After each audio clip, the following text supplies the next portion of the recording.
We're going down to the Bayou. We're going down to the cap hell riddled New New Orleans Saints. This was rough. I got to be honest. I thought Cleveland's research was going to be rough. I knew the Giants was going to be rough. This one might top them all. So the New Orleans Saints season win total is set at 5.5. I want to read you what Pro Football Focus ranks their units. Okay. What do they say in the NFL? You got to have a good quarterback and you got to make the other team's quarterback uncomfortable. Okay. Their quarterback situation is ranked last and their defensive line is ranked last. Yep. Not off to a great start. Offensive line, are they good? No, 22nd. Running backs, well, you got Kamara's turning 30. They rank 21st. Wide receivers are 23rd with the healthy Olave, who's coming off of multiple concussions, and then the 20th in the secondary. They're off season.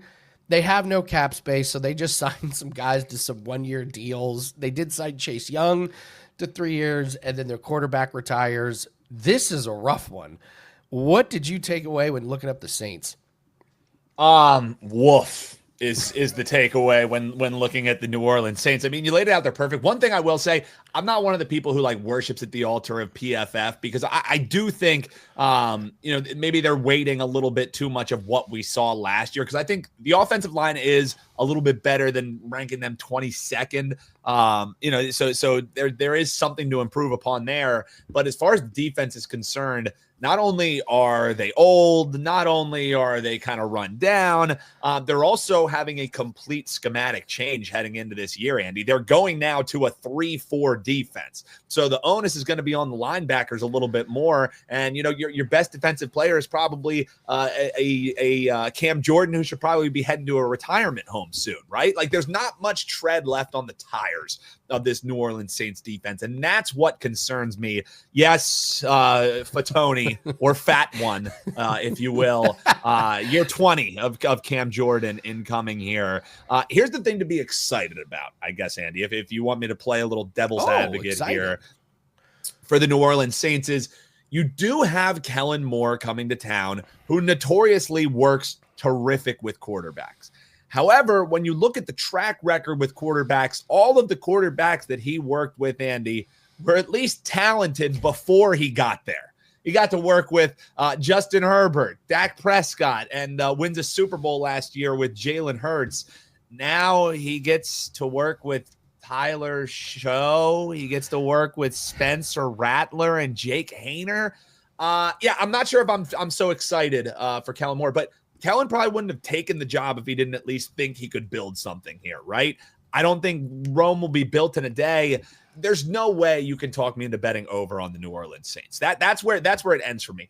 If you Saints fans need something to feel a little bit optimistic about, you have one of the easiest schedules in the NFL as far as strength of schedule goes. Your 3 out-of-division opponents are super easy. You could stack some wins at the back end of the season, but I just don't think year one, new head coach, new defensive schematics, at least to start the year, it's going to be pretty rough for this team. Sure, they could turn it around. Sure, they could find some building blocks to build on towards the end of the season, but I think it might be too late to find 6 wins here on the schedule for the New Orleans Saints. So for me, it'll be under. They'll win 2 big games, then flop, Eric. Yeah, like they did last year. They were the best team in the NFL to start the year. And then I like the follow. Big means any.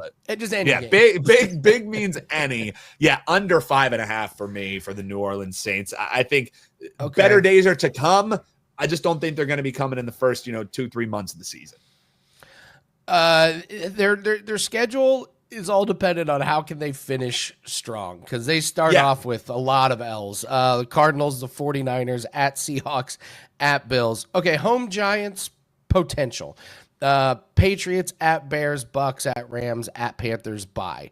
Here's where you could rip off some wins. Home Falcons, I'm not sure about that. At Dolphins, if the Dolphins have imploded at that point, that could be a disastrous situation. Little sneaky at Bucks, no way. Home to Panthers, I think the Panthers are much better this year.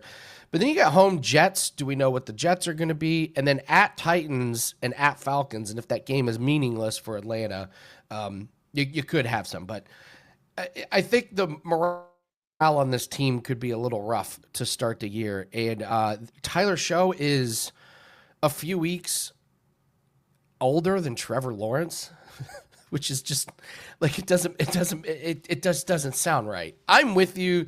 I think this could be the worst team in the league. They're gonna be fine. Honestly, I think a cool way to maybe bet this team is take them to be the final winless team.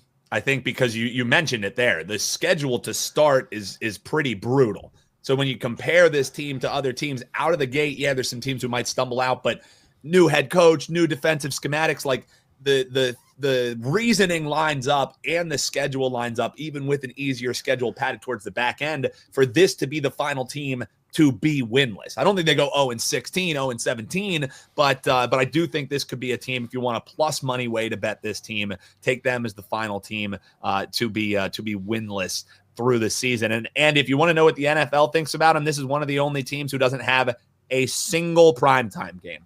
So we will not be subjected to seeing the New Orleans Saints a single time in primetime this year. So that tells you what the NFL thinks about the prospects here of the New Orleans Saints. The sneaky thing to do with them, believe it or not, and we're going to track the in-season win totals. If they get off to a horrific start, when they get to that bye week, if they have their win total at like 3.5 or 2.5, like just something ridiculously low, you could look at them because they're going to be there's 3 wins on the back end of that season for sure. I agree. You know, so but pre-flop, it's definitely an under.